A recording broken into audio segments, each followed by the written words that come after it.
UFC Fight Night, Namajunas versus Cortez is going down this Saturday, July 13th at Ball Arena in Denver, Colorado. We have got some fan favorite veterans. We have got some exciting prospects. All that and more coming up on the Fight Pit.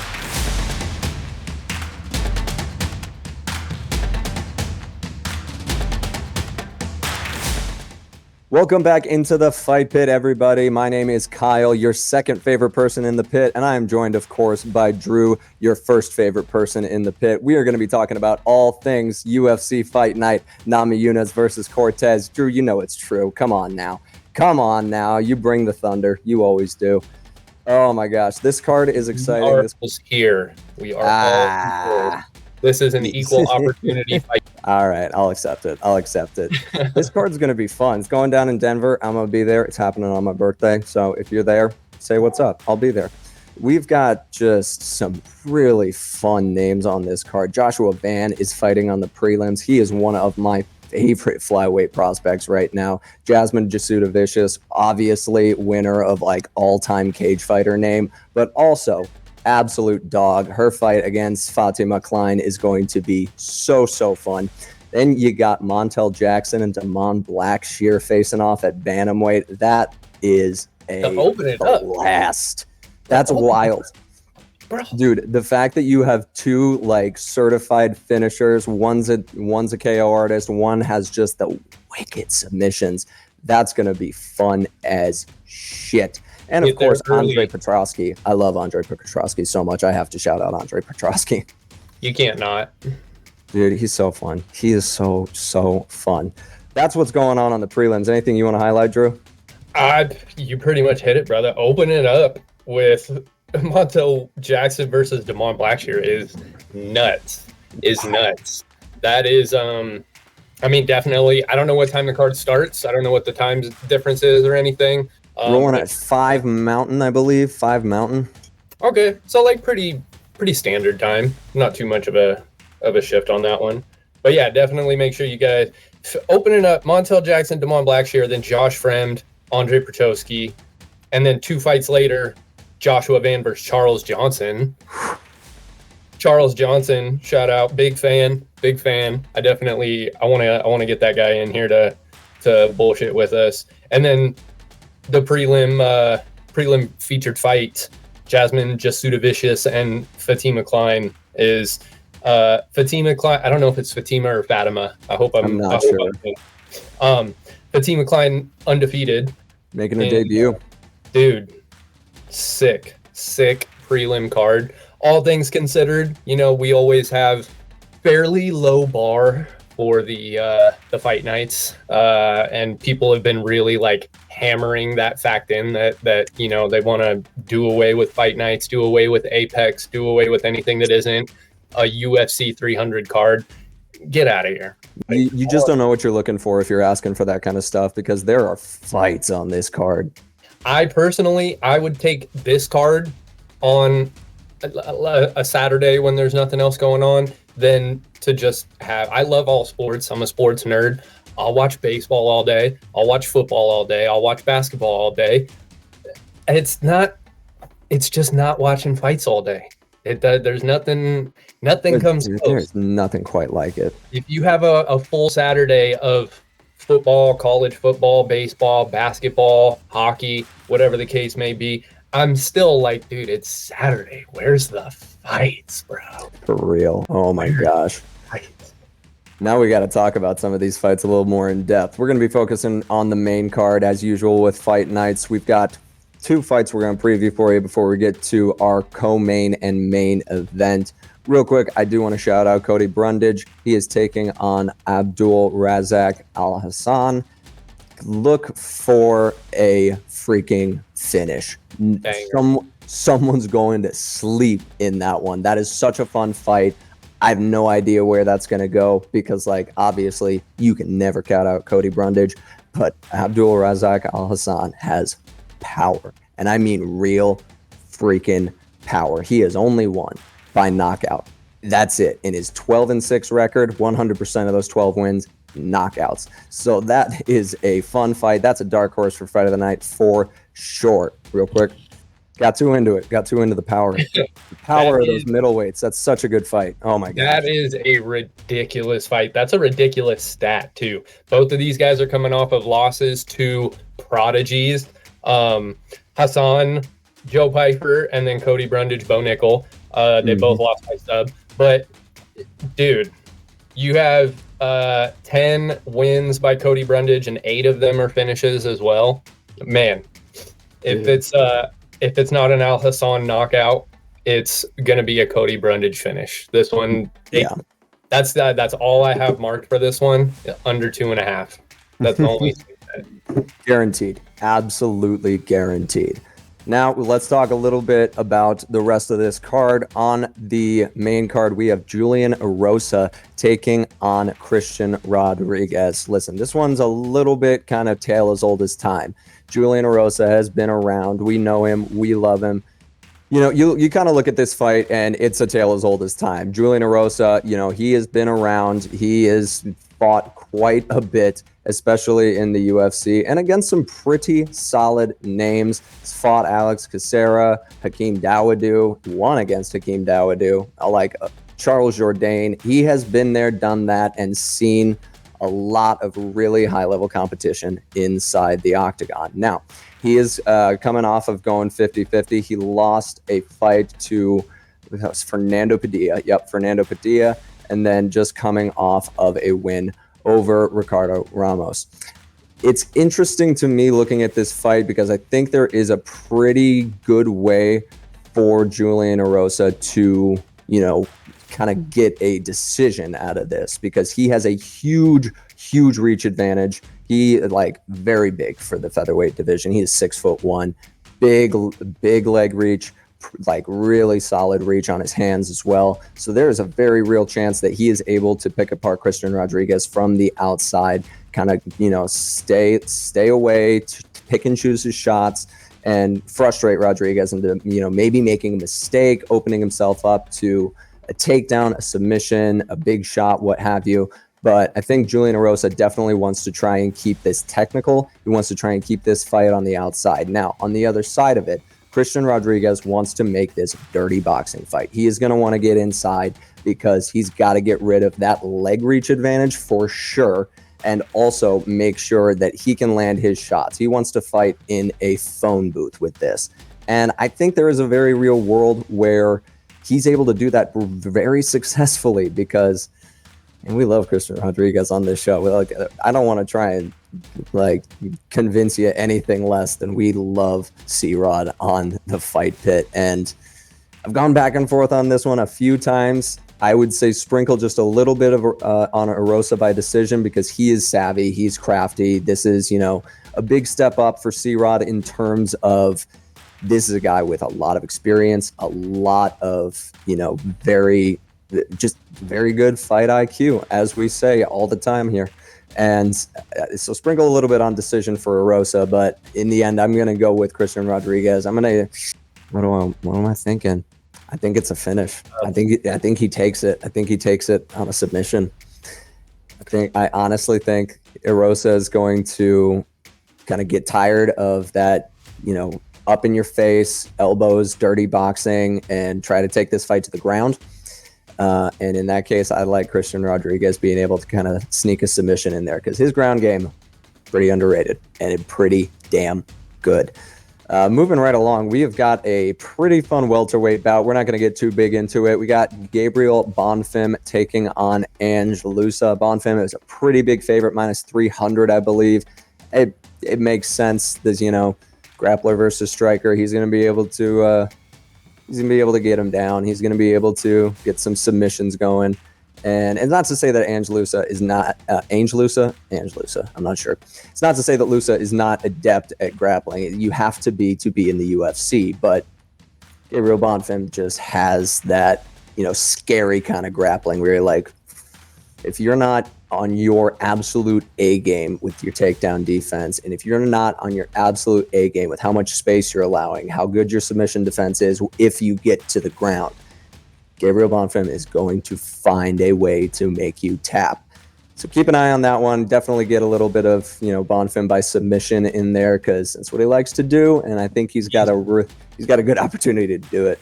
He's 4-1 in his last 5. He has 12 submission wins, and he's going up against Angelusa, who is coming off of that controversial eye poke fight against Brian Battle. Mm-hmm. So that's a tough spot for Lusa because he came out of that one looking not favorable. And going to Bonfim is not an easy bounce back fight at all. No. But that's absolutely not. I think Bonfim in that one for sure. I'd like submission. They're both, pretty well versed in all aspects, but I would say, Lusa's gonna want to dictate the striking more. But yeah, I like Bonfim by submission in that one. It's hard not to. Let's move right along. We got 155ers. We got Drew Dober. We got Jean Silva. Jean Silva? Jean Silva. I'm not even sure. It's spelled Jean. I'm going to go with Jean, but, Shout out, man. Break down this one for us. You got the 155ers. You like your lightweights. This, I do. Yeah, it's a weight class I know all too well. And especially, Drew. Flyweight over here. Yeah. Surprisingly, I need to get back on the cardio or I'm going to be fucking pushing middleweight here soon. But I'm the hugest fan of Drew Dober, and I've been the hugest fan. Everybody who follows knows I'm not fucking bandwagoning people named Drew, although I am known to do that. But Drew Dober, he has been an animal ever since he got in. And I love guys like that. I love guys who love to fight, guys who are in there. They know why they're in there. They know what they're there for. They're doing their job. They're like, the Justin Gaethje types, the Michael Chandler types, the guys that are like, why are they always 55ers? It's the violent weight, bro. Why are they always 55ers? That fringe, like 55, sometimes jumping up to 70 type fighters. That's why we need 165. Dana, like we need it. Do it. Should have been there. Okay. I won't get into that right now. But we got Drew Dober, 27-13, 14 KOs, bro, 6 submissions and 7 decision wins, 10 first-round finishes. He's 3-2 in his last 5, coming off of the unanimous decision win from Renato Moicano, which I still think is fucking ridiculous. And Jean Silva, 13-2. He actually was supposed to be at 145 in his last one, miss weight, ended up getting a KO win over Charles Jourdain, and is, I guess, just deciding that he doesn't want to cut and is going to try his hand at 55. He's got 9 first-round finishes. He's 5-0 in his last 5. He's on a 10-fight win streak. He has 9 first-round finishes out of those. Like, dude is a beast, bro. 10 KOs, 2 submissions, 1 decision. Coming out of the Fighting Nerds. Huge fan. Love that team. That's just one of my such a great team, favorite. Man. Oh, bro, one of my favorite new teams. Like, you got the classics, like, Greg Jackson and AKA and Militich fighting systems and stuff. The newer ones that are coming around, like, they don't make them like they used to. Fighting Nerds is making them how they used to. It's just one of those, we will never get back to how they used to make them because the Lions Den existed. All right, like we're never getting back to that level. Shout out to Lions Den in Nevada. Shamrock, good spot. I know. I train with one of the Brazilian jiu-jitsu coaches from that camp too. Great spot, great people. But this one, in my honest opinion, in my humble opinion, Jean Silva came in overweight in his last fight, and it was recent, like a couple weeks ago, against Charles Jourdain. Still looked like the smaller fighter, in my opinion. He's jacked. He's jacked for his size, but he looks a tad shorter than Charles Jourdain. He was able to put Charles Jourdain away quite exciting fashion. I don't think he's going to be able to do that to Drew Dober. I think that if he's going to beat Drew Dober, I think he's going to have to Drew Dober is going to have to underestimate his size and his power and his skill level and just be rushing in and get caught with something, as Drew Dober has done in the past. Like I said, that fighting style, kill or be killed, I love it. But sometimes it's... If you're going to live by the sword, sometimes you got to die by the sword. You live by, you die by. Yep. And I feel like Drew Dober is just going to be too big and powerful. I feel like this is not the guy that you want in your lightweight debut. This is not the guy that you want in your last lightweight fight, let alone your first lightweight fight in the UFC. But I think it'll be an exciting fight because both guys have that same style. They have that move forward. They both have sick, powerful striking. They both do utilize technique while still being able to bring that brawling aspect of it. They don't get they get brawly, but they don't get sloppy. You know what I'm saying? It's not going to be one of those ugly brawls. It's going to be just a sweet fucking brawl. But I got Drew Dober coming out on top. I got Drew Dober by TKO. I'm going under 2.5 as always. Let's go. But I mean, we're talking underdogs. We said earlier, Juicy J, Julian Erosa. I love the dude. He can always make it happen. Even how we were saying, if it gets to the ground, if he's not just completely out of it, if he's not in a bad spot that he's unable to get out of, he's got a chance to get finishes from his back. And so Juicy J as a underdog, and Jean Silva, not bad picks. I don't know about parlaying them. Maybe hit the sprinkles straight up on those, but official pick, I'm going Drew Dober. I'm going to go TKO. There you have it. I like it. And like you said, that is definitely one of those that you can see it going either way. You can't go against a dog in a cage. Like, Drew Dober is that guy. I love him. He's so fun to watch. That is one that I'm really looking forward to. Moving right along. Welterweights, we got the co-main event. We made it. Santiago Ponzinibbio taking on Muslim Salikhov. This one is interesting. I don't see this one going to the ground much at all, if any. A couple of guys who really like to use their hands. They really like to get the knockout, especially Salikhov. 13 knockouts, 13 first-round finishes, 2 submissions, and a 19-5 record. On the other side of it, you've got Santiago Ponzinibbio, the Argentine dagger. We know him. We love him. We have seen him. He has been there, done that. 30-7, 16 knockouts, 6 submissions, 14 finishes in the first round. This one, take the under 2.5. These guys are going to be going out swinging, especially because both coming off of losses. Of course, Muslim Salikhov, 2-fight skid. He dropped a decision to Nicholas Dalby and then got TKO'd, or was it a clean knockout? I cannot remember, but that was against Randy Brown in his last fight. These guys are hungry to get a win. Ponzinibbio, of course, has kind of gone up and down since I would say, honestly, since fighting Jeff Neal. I would say that's kind of been the flow of it, because he was on a pretty good tear for a while there and then just kind of petered out, and I think he wants to get that momentum back. Both of these guys have a really great opportunity to do it. It's going to be interesting to see who wins out in the striking, because Salikhov brings the power and his accuracy is a little bit better. He lands at a 51% striking accuracy compared to Ponzinibbio's 42%.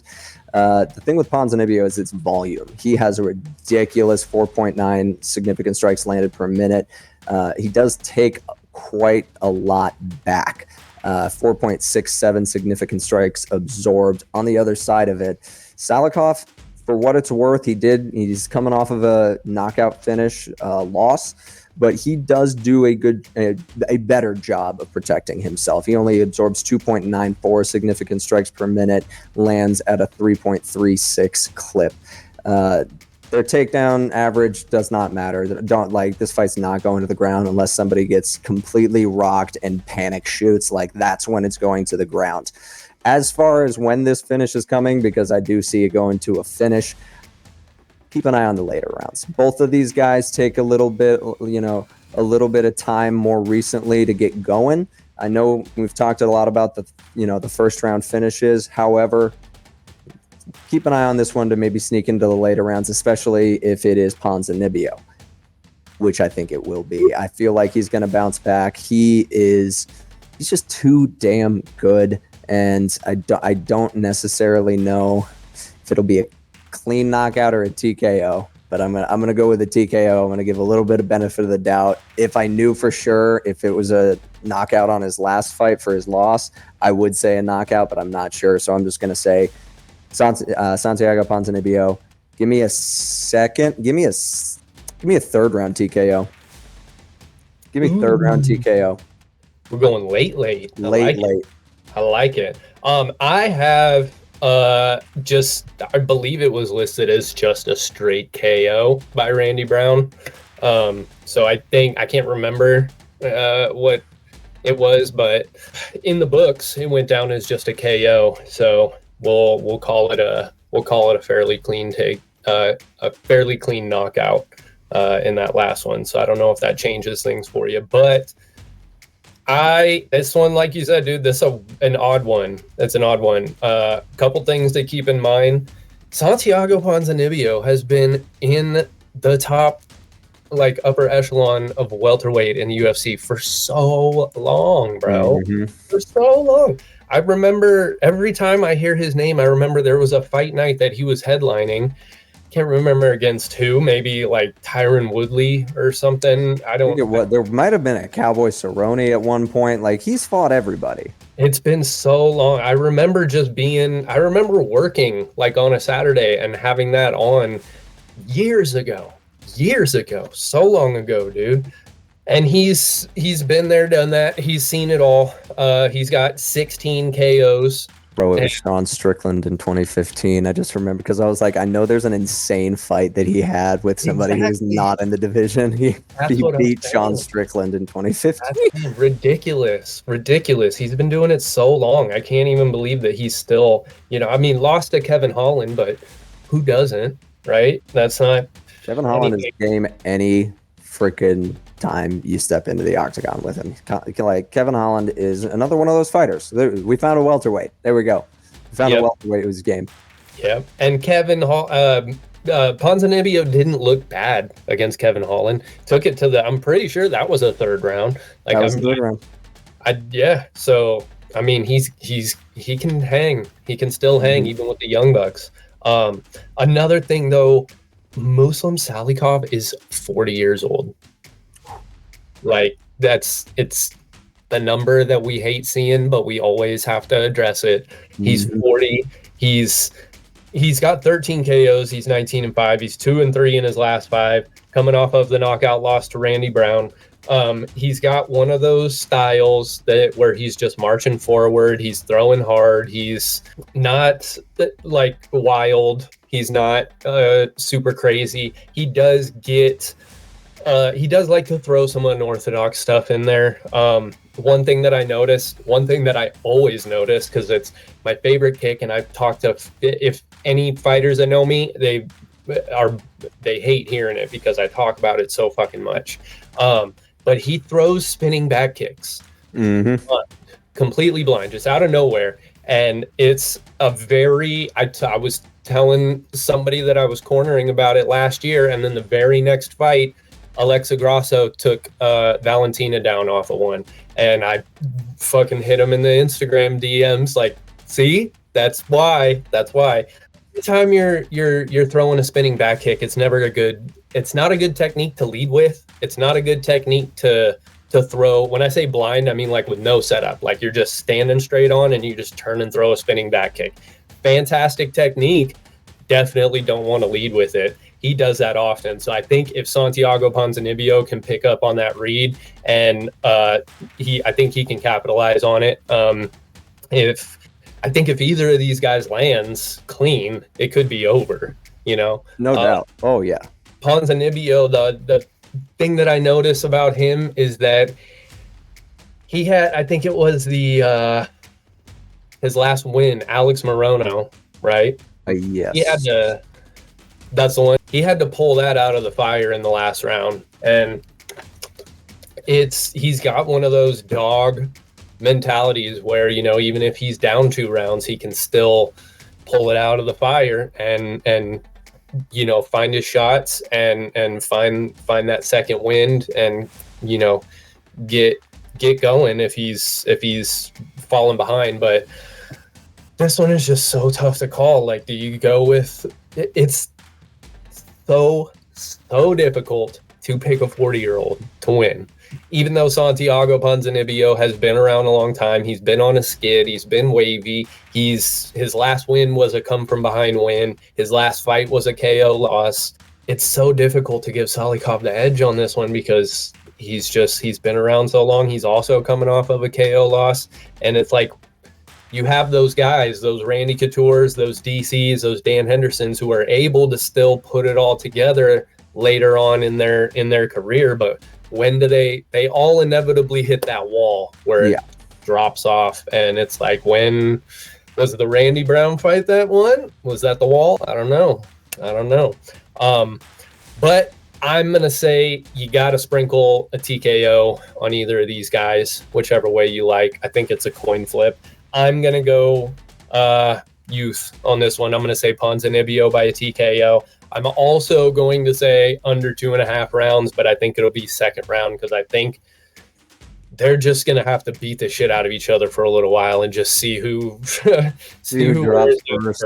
And yeah, I don't see either of these guys getting like a real quick flash knockout. Don't see either of these guys going to the ground. Don't see either of them doing anything except just marching forward and trying to land more than the other guy does. So officially, I'm going to go Ponzinibbio by TKO second round.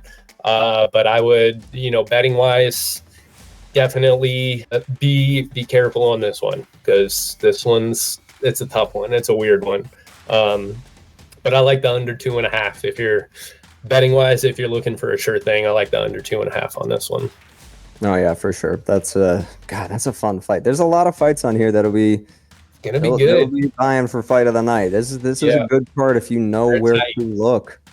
Gosh, and I'm very excited for this main event. I gotta be honest. This is a fun main event. I'm always excited for absolutely any fight with Rose Namajunas because how can you not be? It's Thug Rose. We don't need to give an introduction to Rose Namajunas. Obviously, former champion of the world, has fought the very best of multiple women's divisions and has a very impressive 13-6 record after that.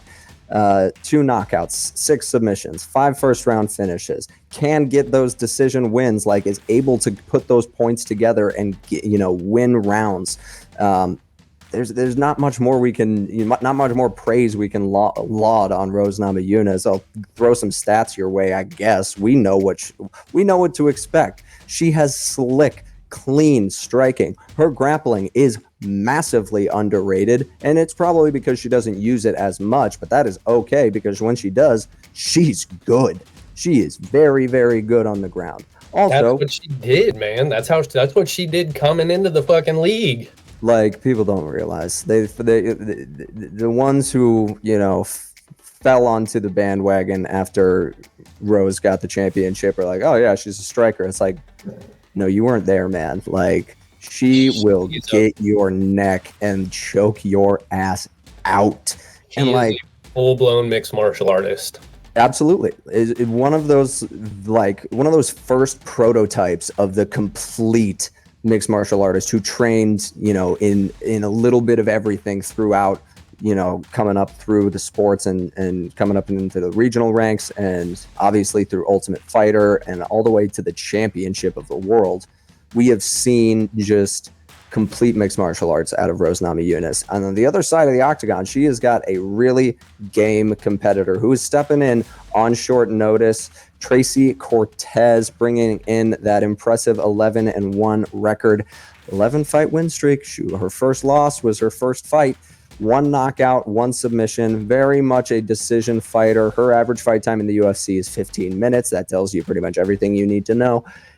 Not going to be looking for a finish out of Tracy Cortez in this one necessarily, but slick striking, very efficient with her accuracy, very good on the ground, and will throw takedowns. Actually edges out Rose in terms of the takedown average. She has a 2.33 takedown average, Rose sitting at a 1.38. So I do see this going a particular way of Tracy Cortez might not like what she's feeling on the feet with Rose and starts to shoot for takedowns, which is of course going to open up my favorite fighter in Rose Namajunas. She is, I'm sorry, to absolutely uncork her underappreciated grappling game. That's very specifically why I brought that up. I'm going with Rose Namajunas, and I'm going to go as far as to say she is going to get a rear naked choke, and she is going to submit Tracy Cortez in the second round.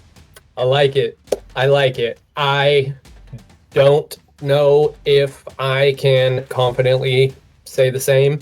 I like that. I would be so fucking happy. And if that does happen, I'm winning money, because that's what I'm betting on. Tracy Cortez is number 11. Rose Namajunas is number 6 in the division. So even though Tracy Cortez stepping in on short notice, it's not too big of a, it's not one of those crazy short notice where it's like it's a huge mismatch. Yeah, where you got number 3 against number 14 last minute. And it's not a bad fight. I honestly I like this fight better than when Maycee Barber was on it. I think it's kind of a better fight. I'm gonna be honest, it's kind of a better fight. Better fight, dude. More exciting fight. Maycee Barber, absolutely love her. Absolutely love her. Nothing against Maycee Barber at all. But just her against Rose Namajunas, especially Rose at this point in her career, I think that this fight is more exciting. I think this fight will be more exciting.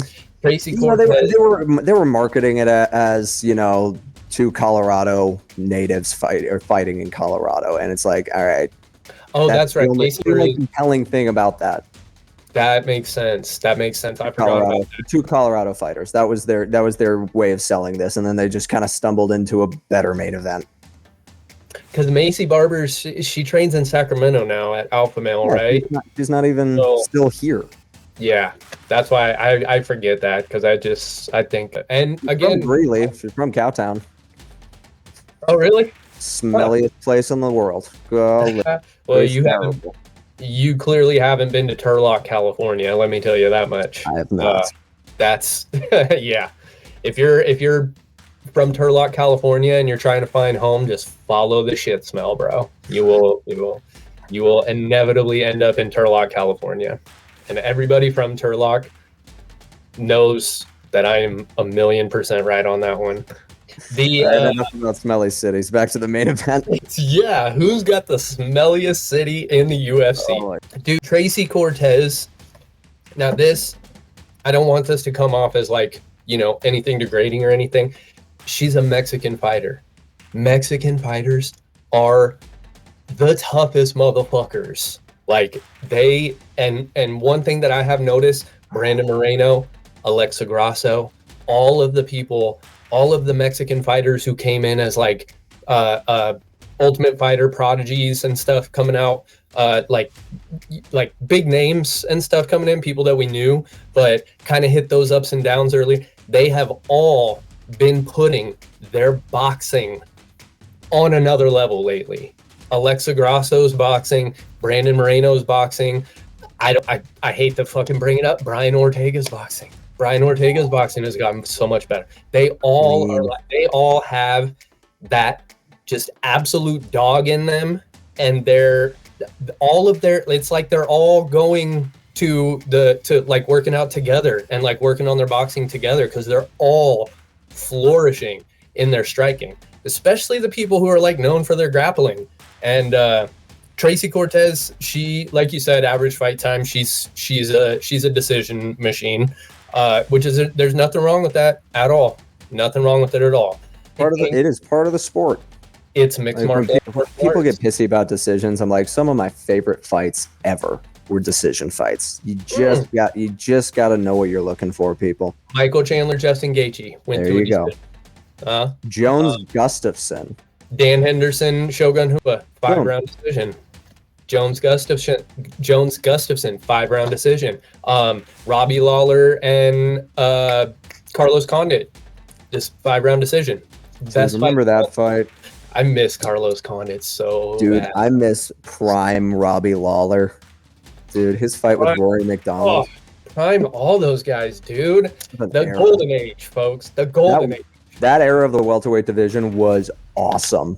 Insane. Nick Diaz, George St. Pierre, Robbie Lawler, Johnny Hendricks, Carlos Condit, Tyron Woodley, Damian Maia still. Fucking, I think Ponzinibbio was still fighting back then too. Hell yeah. Insane, man. And then BJ Penn jumping up every now and then too. Crazy. That was the... Okay, back to the win. Tracy Cortez. I think I want Rose to win in this one. Because Rose, we're huge Rose fans. Rose is a fan favorite. You can't not love Rose. You never want to see Rose lose. But I love Tracy Cortez as well. And if I'm setting my bias aside, like who I just, because I root for the good people. They're both good people. They're both the type of people that you want to see succeed. So you don't really want to see either of them lose. I think that Tracy Cortez 11-fight win streak, like you said, her first fight was her only loss. 11-fight win streak. She's coming off of a unanimous decision win over Jasmine Jasudavicius, who's also on this card. Like, I think Tracy Cortez could get a split decision in this one. I think. Now, coming in short notice, not a good look. Hopefully, she has been healthy. Hopefully, she's been able to, stay in shape. Not like in shape weight-wise or anything like that. Because they're always, fight-wise. Because it's a main event. It could go 5. And I don't recall Tracy Cortez going 5 yet. I don't know that she has. I don't recall. I didn't dive too deep into it too much, but I don't recall Tracy Cortez going 5. And if she has, power to her, that's awesome. But it hasn't been recently because It hasn't been in the UFC. No, it's been a while, if that. Rose Namajunas, multiple 5-round fights, multiple 5-round wins. Multiple 5-round unanimous decision wins. Mm-hmm. It's a really tough look for Tracy Cortez. I think Tracy Cortez, she needs to take her out. I think she needs to take Rose Namajunas out. I think she needs to catch her with something. Otherwise, I think it goes to a decision, and I think it's super close. And if it's super close, you can't be mad at whichever way it goes. Rose Namajunas, I think, being the hometown favorite in this one, I think it's Tracy Cortez has a lot of chips stacked against her. But that I'm official pick. I'm gonna say it's a split decision, and either way that it goes, over, you can go over whichever. It's gonna be a decision. There you go. But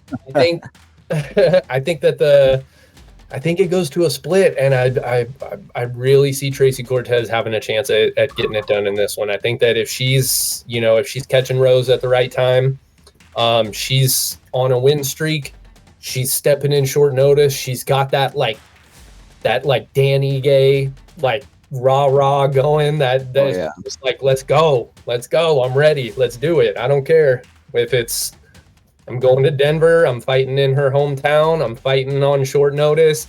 Doesn't matter. That accounts for something, being able to have the gall to do that, have the, for lack of a better term, balls to do that. And like I said, Tracy Cortez, she's a Mexican fighter. They're scrappers, bro. They are scrappers. They will go, if Rose Namajunas is winning the first 3 rounds handily, she can't just fucking coast. She can't coast because Tracy Cortez could still fucking win it. She could steal it. I'm going to say split decision on this one. I'm going to go either way on it. I'm leaning towards Rose with my heart, but my brain says, Rose has been around for a long time. She's been around for a long time. She's been at the top. She's been at the bottom. She's had to revamp her game. She's had to take time off. She's dealt with, mental struggles in times, and who knows where she'll be at. I think if Rose is not at the top of her game, I think Tracy Cortez can steal a split decision from her. There you have it. No, I can see it going down that way. It's going to be fun to watch no matter what. Like, people, this is a good fight night. I cannot stress this enough. This is a really good fight night. We don't get to glow about them as often as we would like to, because we obviously have our big long episodes with the pay-per-views, but these fight nights are really, really good. Tune into them, support these prospects. They're trying to make a name for themselves. And hey, what time are you getting there? Dude, I'm getting there when the doors open. Yes, I'm going to see every single fight. No doubt about it. There you have it. It's going down this Saturday, July 13th, on my birthday, in my hometown, Denver, Colorado, at Ball Arena. UFC Fight Night. Namajunas versus Cortez. Tune in. If you're there, say what's up to me. Until the next time, that is Drew. I am Kyle. It has been so great hanging out with y'all in the pit. Peace. Happy birthday, Kyle.